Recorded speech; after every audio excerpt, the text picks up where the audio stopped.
Ada beberapa perkara yang agak kita memang tak masuk akal. Contohnya, poligami tidak sah dan mesti dibatalkan. Ini jelas bertentangan dengan hukum yang disebutkan oleh Islam. Fankihu ma qaba lakum minan nisa'i masna wa thulatha wa ruba' fa in khiftum alla ta'dilu fawahid. Al-Quran jelas memberi kelonggaran, namun dalam keadaan-keadaan yang spesifik, bukan akan terbuka syarat-syaratnya mesti dipenuhi. Saya pernah mendengar ini kalangan yang secara tidak langsung sebenarnya mendukung, tapi tidaklah directly. Seorang profesor yang lulusannya daripada Al-Azhar, Profesor Dr. Quraisy, dia mengarang satu tafsir yang masyhur dan banyak digunakan. Sewaktu ditanya kepada beliau, apa pandangan Prof berhubung dengan poligami? Apa? Kata beliau, poligami ini ibaratnya dia kata, kalau kita naik kapal terbang, tiba-tiba kapal terbang nak jatuh, maka pintu kecemasan itulah yang dikatakan sebagai poligami. Ibarat kapal terbang nak jatuh dan hanya laluan kecemasan sahaja baru boleh berpoligami. Dia ni secara tidak langsungnya adalah menyokong dalam beberapa perkara, walaupun tidak semua lah. Ini adalah perkara yang jelas dan pernah dicadangkan juga di Malaysia oleh sister Islam dan penyokong-penyokong. Nanti saya akan baca apa yang pernah diutarakan oleh IFC, Interface Commission, berhubung dengan perkara-perkara yang berkaitan dengan muntah dan sebagainya, di mana mereka pernah membuat kempen satu suami satu isteri dahulu, tapi kemudiannya berhenti. Maknanya seolah-olahnya tidak mengizinkan ataupun tak mahu membenarkan poligami. Kedua, apa yang disebutkan bahawa pernikahan beza agama, termasuk muslimat dan bukan muslimah, adalah sah.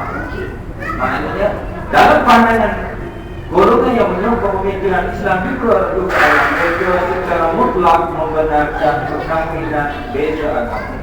Maknanya seseorang yang mau berkahwin dengan pasangannya yang bukan Islam tidak perlu menukar agama, sama ada lelaki maupun wanita. Yang sering kali dirujuk adalah wanita mahu berkahwin dengan pasangan lelaki non-Muslim, kan? Wanita Muslim mahu berkahwin dengan pasangan lelaki non-Muslim. Itu yang selalu. Maknanya tidak perlu menukar agama, kekal dengan agama masing-masing dan teruskan perkahwinan tanpa perlu. Dan ini pernah dilakukan oleh beberapa orang, termasuk salah seorang yang bernama Dr. Zainul Kamal, yang pernah mengawinkan seorang muslimah, perempuan Muslim Indonesia, dengan seorang Cina di Indonesia. Pernah juga, ini mungkin saya akan baca satu buku yang ditulis oleh Anton Ahmad Jais. Dia kata ada pemurtadan di IAIN, di mana seorang yang cukup popular yang bernama Dr. Nufal Ismail, Profesor Al-Yaham, pernah mengahwinkan anak perempuannya Nadia yang tinggal di Amerika dengan seorang Yahudi yang bernama David. Allah Allah. Ini pernah ditanya kepada Dr. Novalis pada waktu itu, dia tidak menjawab. Dia tak kata apa. Pernah dia mengkahwinkan akad yang akad universal, akad anak Adam dengan anak Adam, tak perlu agama. Akad anak Adam dengan anak Adam. Dan beberapa perkahwinan lain yang boleh saya rujuk kalau kita mahu melihat kepada bentuk tersebut satu persatu. Kes-kes yang ini memang dilakukan, di mana ada satu buku bernama Fake Lintas Agama. Fake Lintas Agama, tidak perlu kepada agama. Sebab nanti perbincangan ini akan membawa kepada konsep pluralisme agama, seperti mana yang disebut oleh Dr. Panelis kedua. Sebenarnya apa yang dipahami dalam pluralisme agama, seperti mana yang dikatakan masuk pintu syurga berbeza tersebut, dia mengibaratkan begini: kalau kita mahu mendaki bukit, matlamat kita adalah untuk sampai ke puncak bukit. Arah mana kita mahu naik, arah selatan, arah utara, arah timur, arah barat, itu bukan soalnya. Yang penting kita sampai ke puncak bukit. Maka itu adalah pahaman pluralisme agama.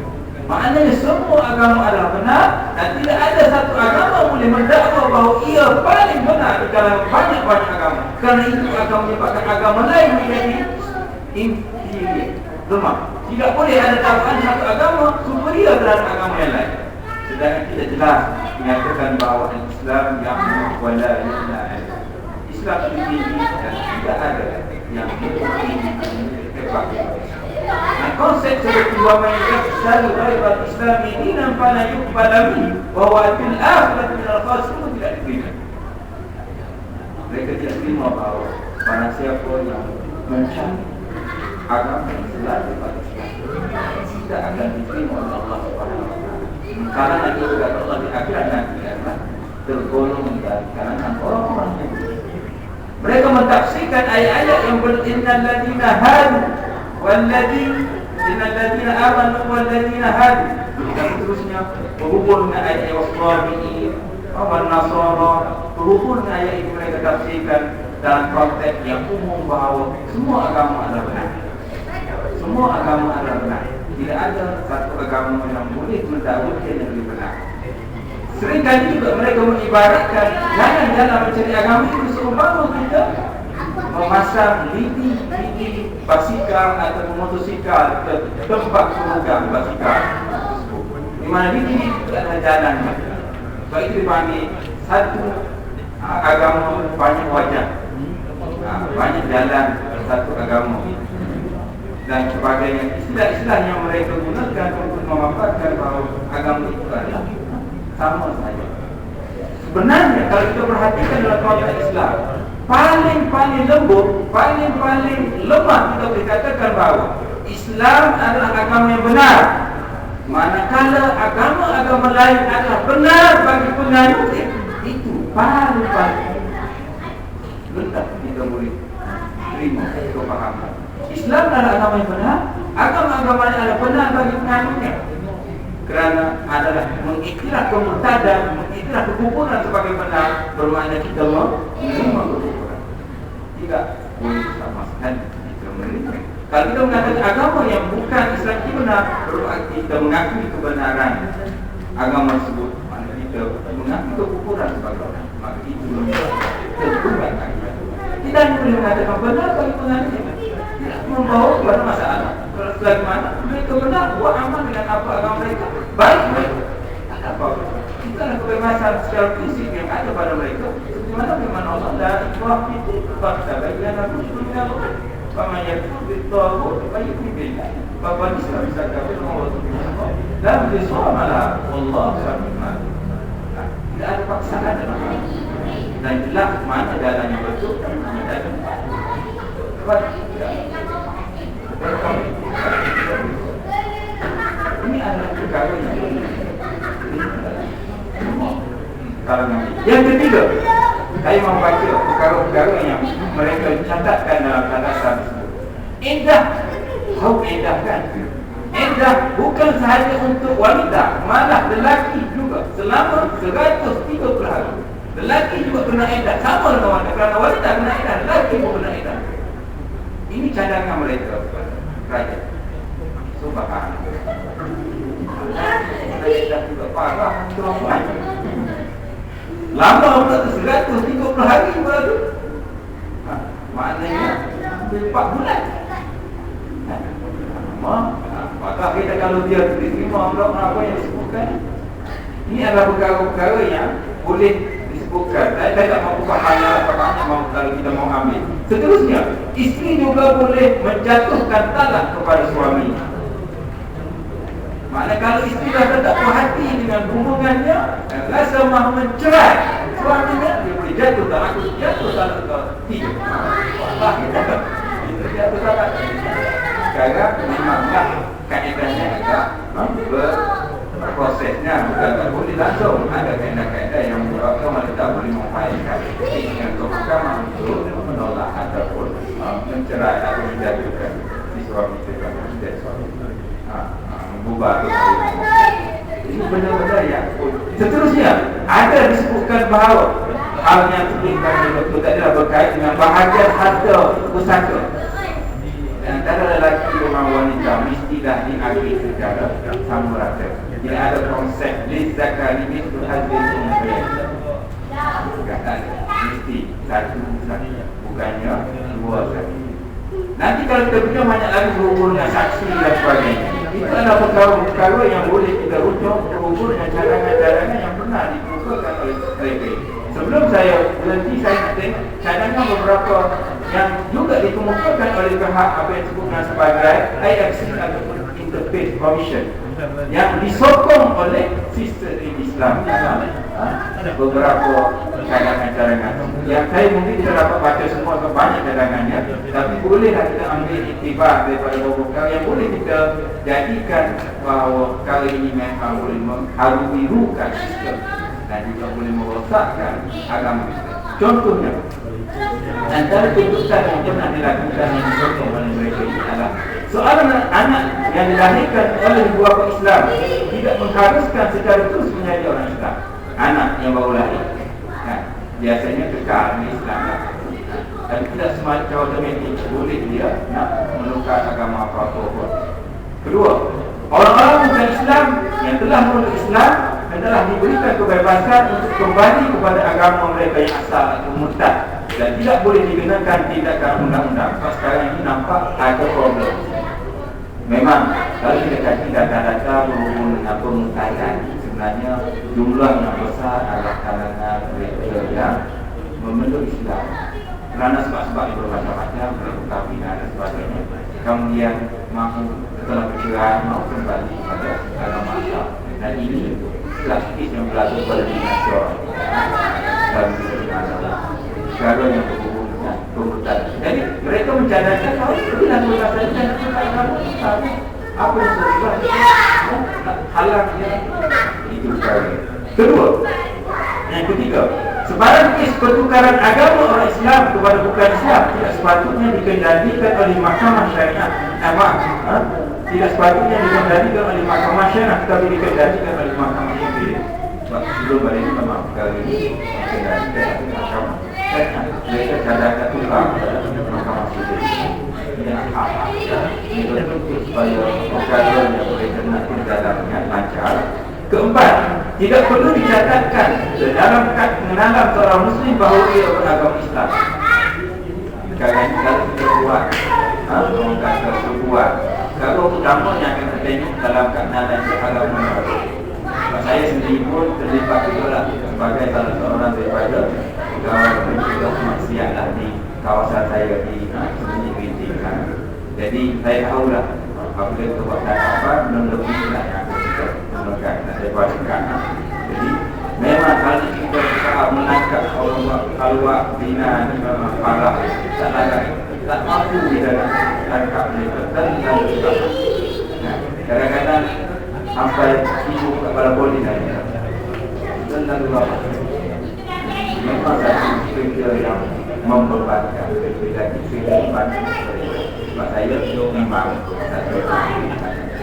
dibandingkan membuatkan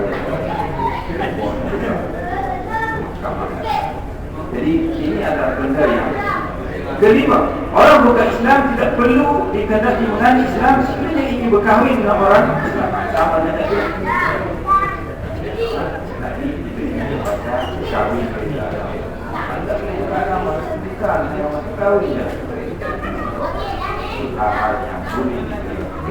Saya kira saya tidak mahu mengambil masa yang panjang. Ada beberapa sampai 5-16 cadangan-cadangan yang mengumpulkan dari kumpulan itu untuk menuntut kepada pihak kerajaan waktu itu.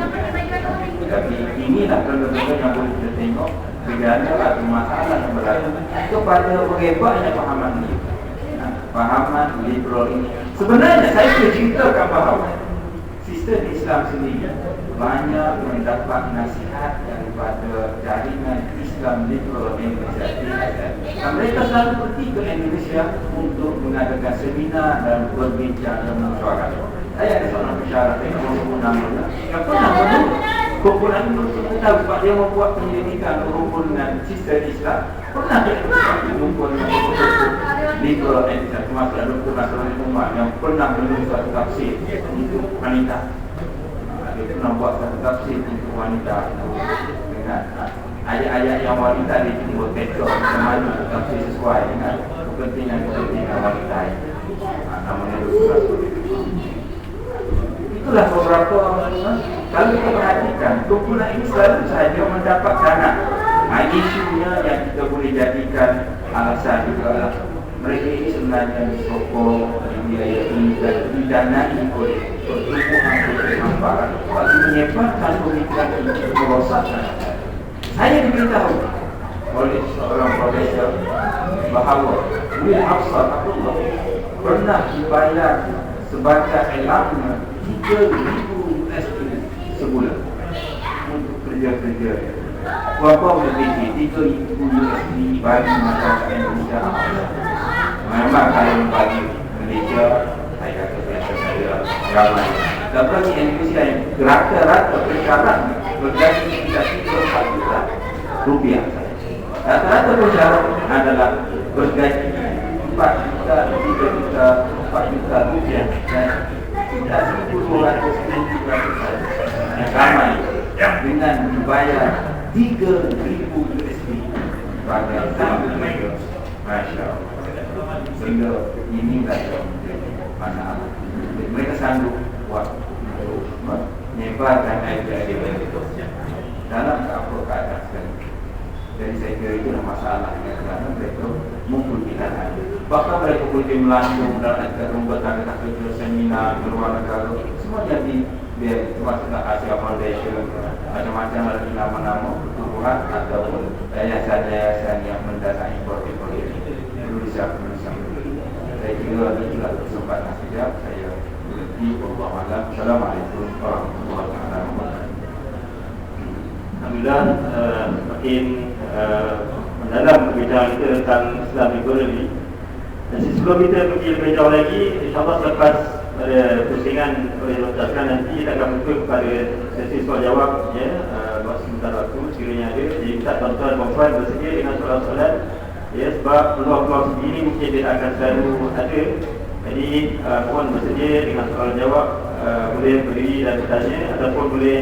Kalau nak SMS pada saya pun boleh 09-231-0418. Ya, 09-231-0418. Kalau orang khidmat malu nak kan. Baik, Dr. Aslan, saya masih lagi ingin membicarakan tentang bagaimana kumpulan-kumpulan liberal ini di atas nama hak asasi manusia semakin hari semakin berani memperkarakan permintaan semakin hari semakin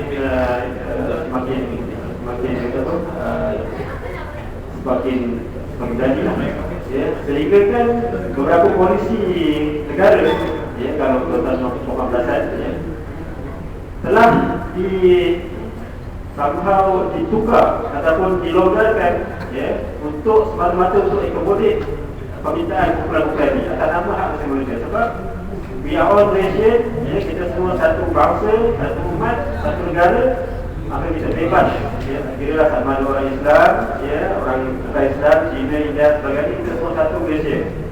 Ya, oleh sebab itu, ya, banyak perkara telah dilonggarkan. Antara contoh, mungkin banyak lagi contohnya kebelakangan ini, ya, telah dikatakan bahawa lembaga penafsiran film dimasukkan, kan, surat. Jadi barang muda-mudi lah, yang sini mungkin okey dah. Yang muda-mudi ini, ya, mungkin berhati-hati, ya, sebab bila mana lembaga penafsiran film dihapuskan semata-mata dan hak asasi manusia. Dia kata everybody is adult, semua orang pandai berfikir, boleh menilai, ya, ada fikiran. Ini kita boleh nak habis-habis, masing-masing habis sendiri.